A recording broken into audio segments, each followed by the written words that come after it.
जब ये यहाँ पे मलबा गिराया जा रहा था जी, तो उस वक्त के लिए इन्होंने बताया कि कोई कैजुअलिटी यहाँ पे होने वाली थी और वो चीज़ थी जी। सर, अगर आप उस वीडियो को गौर से देखें तो सामने बाहर खड़ी वो कंपनी की ही गाड़ी है। तो जो डाक पत्थर, जहाँ पर एक डाक पत्थर में जो हमारे टॉस नदी जहाँ यमुना में मिलता है, वहां तक वो गाद, वहां तक वो मिट्टी कितनी अधिक मात्रा में डाला गया होगा। आप बारिश भी देख सकते हैं, आप पीछे सड़क का भी देखिए कि इतना पूरा फ्लो नहीं आया था और वैसे भी इन्होंने कवर अप करके रखा है। सर, वहाँ पे इन्होंने चोरी किस बात से की है कंपनी ने, इन्होंने यहाँ पे जैसे ही आपके आने की बात कही गई, यहाँ पे तुरंत इन्होंने 50-60 टैंकर उतार के मलबे को पूरा वो नदी में समाने के लिए भेज दिया। अधिकारियों की जहाँ तक बात की जाए, वन विभाग के लोग मस्त हैं और बहुत सारे आरोप भी लगे, वन विभाग डीएफओ के ऊपर आरोप भी लगे। मैं ये भी आपको मीडिया के माध्यम से भी बता दूं। आज हैरानी की बात तो तब होती है जब ऐसे जैसे अधिकारी बोलते कि वैसा हमें पता ही नहीं है कि भगवान। राष्ट्रीय राजमार्ग 707 पर कार्य कर रही धत्रवाल कंस्ट्रक्शन कंपनी पर वन विभाग व राष्ट्रीय राजमार्ग प्राधिकरण ने अवैध तरीके से तमसा नदी में मलबा डंप करने पर विभागीय जांच बिठाई है। वन मंडल अधिकारी रेणुका जी, उप मंडल अधिकारी शिलाइक सहित राष्ट्रीय राजमार्ग 707 प्राधिकरण के अधिकारियों ने मौका का निरीक्षण करके दयनीय हालातों का जायजा लिया है।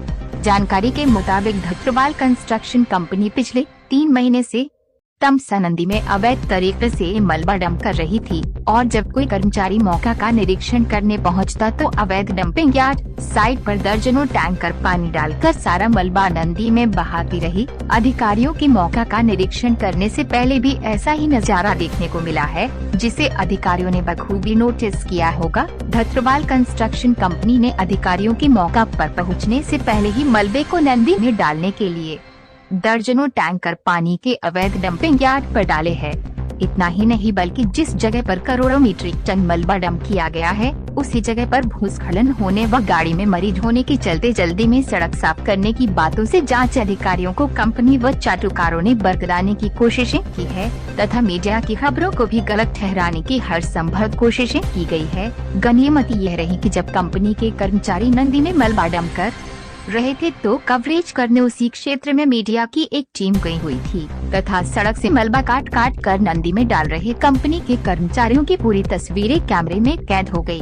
कैमरे ने ये भी कैद किया कि सड़क पर कोई वाहन ऐसा नहीं था जिसमें कोई मरीज हो और सड़क खोलने के लिए आपातकाल स्थिति पैदा हुई हो, बल्कि सड़क पर मिनस की तरफ खुद कंपनी की गाड़ी खड़ी थी जिसमें कंपनी के कुछ कर्मचारी दूसरे साइड पर जा रहे थे और दूसरी तरफ मीडिया की गाड़ी खड़ी थी जो पूरे मामले पर नजर बना रही थी। जांच टीम इस बात को कितनी गंभीरता से लेती है, ये बात आगामी जांच में सामने आएगी। सूत्रों की माने तो धत्रवाल कंस्ट्रक्शन कंपनी ने तमसा नदी में इतना मलबा डाल दिया है जो नदी के पानी में बहकर डाक पत्थर के साथ लगे विद्युत प्रोजेक्ट तक पहुंच गया है तथा भारी मात्रा में पानी के साथ मलबा आने से विद्युत प्रोजेक्ट कर्मचारियों को परेशानियों से गुजरना पड़ रहा है।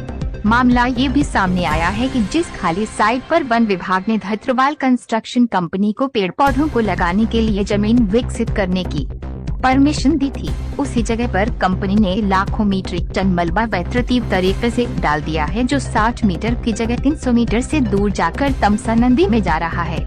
ऐसे में स्थानीय प्रशासनिक अधिकारियों सहित NHAI की कार्यप्रणाली सवालों के घेरे में आ रही है। प्रदेश वन मंत्री के संज्ञान में पहले ही मामला पहुंचा है, इसलिए जांच कमेटी को सभी पहलुओं पर बारीकी से जांच करके पूर्ण रिपोर्ट तैयार करनी होगी।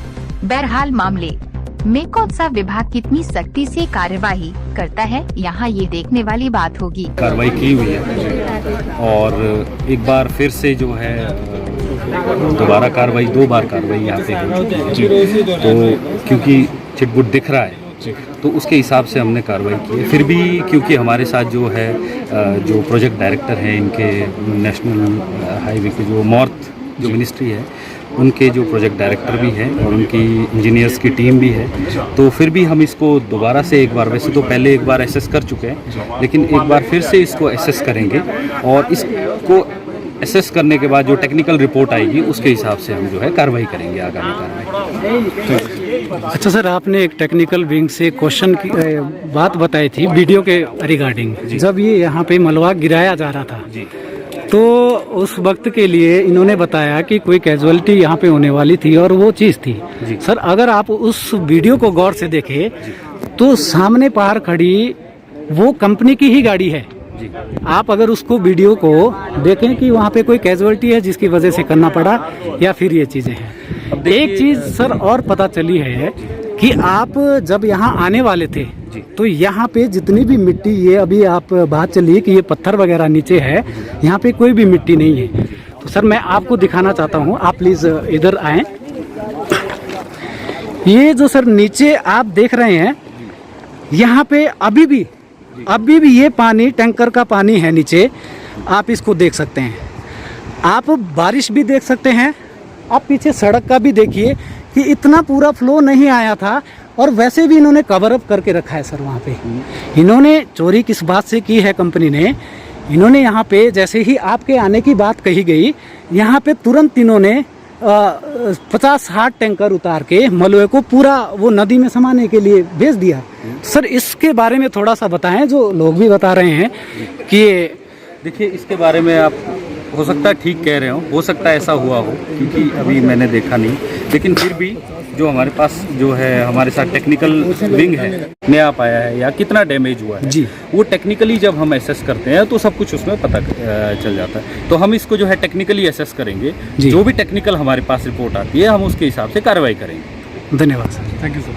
जिसका यहाँ पे जिसका जो मिट्टी है सीधा उसको टॉन्स नदी में डाला जा रहा है, इसको देख सकते हैं। और इतनी सब शिकायतें वहाँ पर आ रही है कि कोई भी आदमी वहाँ जा रहा है, कोई उसकी फोटो भेज रहा है, कोई उसकी वीडियो बना के भेज रहा है, कोई उसका लाइव कर रहा है। उसके बाद भी कंपनी वाले को कोई असर नहीं होता। बड़ी हैरानी की बात। इन्होंने यहाँ पे जैसे ही आपके कल शाम को उनसे हमारी बात हुई थी, कंपनी वालों को उनका मैंने वैसा इतनी सब शिकायतें, आप कर क्या रहे हो, वो कहा।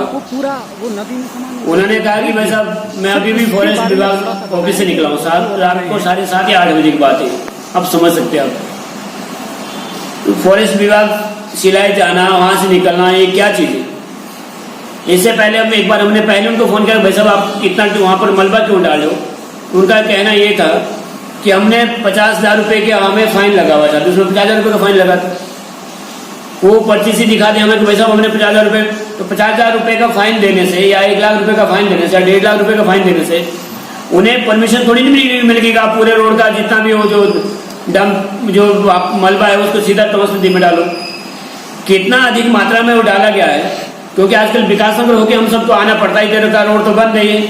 ये भी कृपा इन्हीं के लिए, नेशनल हाईवे पे जो वहाँ कंपनी लगी तो उनकी कृपा रही, ये भी उनकी कृपा से आजकल विकास नगर होकर आना पड़ता है।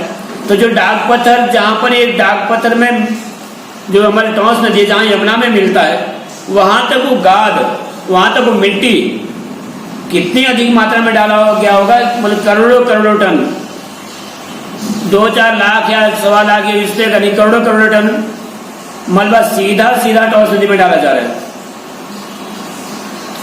अपर यमुना रिवर बोर्ड है, पता नहीं कहाँ किस निंद्रा में है, कहाँ सोए हुए, हैरानी की बात है। अधिकारियों की जहाँ तक बात की जाए, वन विभाग के लोग मस्त हैं और बहुत सारे आरोप भी लगे वन विभाग, डीएफओ के ऊपर आरोप भी लगे। मैं ये भी आपको मीडिया के माध्यम से भी बता दूं आज क्या आरोप है, कितने तरह के हैं। इसके लिए चलो मुझे हो सकता है मैं एक दिन दोबारा आप डिटेल में बता भी दूंगा कि हाँ कितना क्या हुआ है, ये सब चीज़ें बता दी जाएगी। क्योंकि ऐसा नहीं हो सकता कि डीएफओ को पता ना हो। वहीं पर रोनाट में शायद चौकी, उनकी वन विभाग की चौकी है, रोनाट से मात्र 1.5 किलोमीटर दूरी पे ये सब हो रहा है, तो क्या वन विभाग वालों को पता नहीं है। हैरानी की बात तो तब होती है जब एसडीएम जैसे अधिकारी बोलते कि वैसा हमें पता ही नहीं है कि भगवान, एसडीएम को पता नहीं है कि उनके एरिया में हो क्या रहा है। हमने जब कहा कि नहीं, उन्होंने कहा नहीं, बस अब धन्यवाद, शुक्रिया, आपने जो कहा रिकॉर्डिंग है मेरे पास हो, बहुत बहुत शुक्रिया आपका, धन्यवाद, आपने बता तो दिया है। यहाँ पे वायलेंस हुआ है, जो बता रहे हैं लोग कि यहाँ पे मलबा गिराया गया है। और अभी यहाँ जो कंपनी के लोग हैं उन्होंने बताया, आप रिपीट करेंगे कि जी सर रिपीट करेंगे क्वेश्चन। मैं बता रहा हूँ सर, जो यहाँ पे अभी मलबा गिरा है, जो मुद्दा भी मीडिया में भी उठा था, तो अभी ठेकेदार के लोगों ने बताया कि यहाँ पे स्लाइडिंग हुई थी, तो तो सर आप है प्रशासनिक अधिकारी शिलाई एरिया के, शिलाई क्षेत्र के। दूसरी इन्होंने बात कही कि यहाँ पे रोड खोलना पड़ा, यहाँ पे कोई कैजुअलिटी थी, उसकी वजह से यहाँ पे रोड खोलना पड़ा। ठीक है सर, तो आप हमें ये बताएं कि जब बरसात के दौरान कोई भी इस तरीके की बात होती है तो मामला सबसे पहले आपके संज्ञान में आता है, जो लैंडस्लाइडिंग की यहाँ पे बात की जा रही है। तो आप सर ये बताएं कि आपके संज्ञान में मामला था कि लैंडस्लाइडिंग हुई है और उसके बावजूद यहाँ पे ये रास्ता खोलने के लिए मिट्टी डंप की गई है। देखिए, जहाँ तक प्रश्न आपका है जी। ये जो NH 707 है जी जो बन रहा है जी ये प्रोजेक्ट 4 है, इसमें काम हो रहा है। यहाँ जो इशू आया था वो ये आया था कि अवैध डंपिंग का, ठीक है, अवैध डंपिंग का इशू आया था और जिसके तहत जो इसके लिए स्पेशलाइज्ड एजेंसी थी वन विभाग, उनके लोग आए और उन्होंने इसके खिलाफ एक्शन भी लिया है। Okay sir. ठीक है, उसके बाद फर्दर जब ये इशू आया, आज मैं स्वयं भी मौके पे आया हूँ, PD भी है, विवेक पंचाल जी भी है और डिविजनल फॉरेस्ट ऑफिसर ये भी साथ हैं।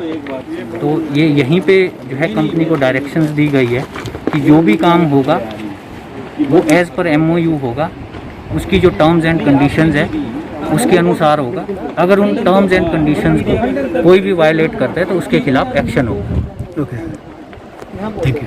ये देखा और ये इंसिडेंट रिपोर्ट भी किया गया। हमारी टीम यहाँ कॉन्टीन्यूसली है सुपरविजन के लिए। ये हमारे रेजिडेंट इंजीनियर साहब, इन्होंने DFO साहब को भी एक्सप्लेन किया। सारांश में मैं ये बताऊंगा कि एक्चुअली यहाँ पे हाइट जो है कटी काफ़ी ज़्यादा है और यहाँ पर फॉर्मेशन विड्थ है, आप जिसको कह लो, यहाँ पे जो कैरिजवे विड्थ है वो ऑलरेडी बहुत कम है। पहले भी एक बार हुआ था कि 2.5-3 मीटर की रोड है, उसमें शोल्डर बह गया या जो भी वहाँ पे स्ट्रक्चर था वो बह गया, उसको डालना पड़ा। अभी का जो इंसिडेंट है इसमें ये है कि इसकी हाइट बहुत ज़्यादा है, एक आधे बकेट माल 2-4 बकेट माल सारा का सारा नीचे आके लोग हैं वो भी ये बता रहे हैं कि लाइटिंग वहाँ से। एक इम्पॉर्टेंट जो पॉइंट है इसके अंदर, रोड को ट्रैफिक वर्दी रखना होता है, 10 मिनट के अंदर खोलना होता है। ये भी बात पता चली है कि लोगों ने कुछ इस तरह की बात भी बोली कि तुरंत खुलवाइए उसके अंदर पेशेंट बात भी सही है कि हर ऐसा पेशेंट एम्बुलेंस में नहीं होता है, लेकिन अगर कोई दूसरी बोल रहा है तो आपको उस पॉसिबिलिटी को सच मान करके वो चीज़ करनी चाहिए। अब जहाँ तक बात ये है कि वायलेशन किसी प्रकार का किया गया है जानबूझकर, वो तथ्य मुझे नहीं लगता कि इस बात में है। और जो भी चीज़ें यहाँ पे की जा रही हैं विशेष रूप से इसका ध्यान रखा जा रहा है कि FC वगैरह का वायलेशन ना हो, लेकिन फिर भी with all due respect and with due regard to the forest department, जो DR उन्होंने रेज़ की थी कॉन्ट्रैक्टर को, हमारे कॉन्ट्रैक्टर ने उसको भर दिया है। लेकिन मैं फिर से मैं वही बात करूँगा, डंपिंग साइट ऑलरेडी कॉन्ट्रैक्टर को दे रखी है, यहाँ पास में भी है एक सॉइल प्रिजर्वेशन साइट भी है, तो कोई ऐसा कारण नहीं है कि कॉन्ट्रैक्टर उसको छोड़ करके इधर उधर मनमाफिक तौर पर, कॉन्ट्रैक्टर को इसके इंस्ट्रक्शन है। लेकिन कई सारी चीज़ें क्या हैं कि काम के हित में रख के वो करनी पड़ती हैं, क्योंकि आपको रोड को ट्रैफिक वर्दी भी बना करके रखना है और एक कॉन्टीन्यूस पैसेज एक देना है लोगों को।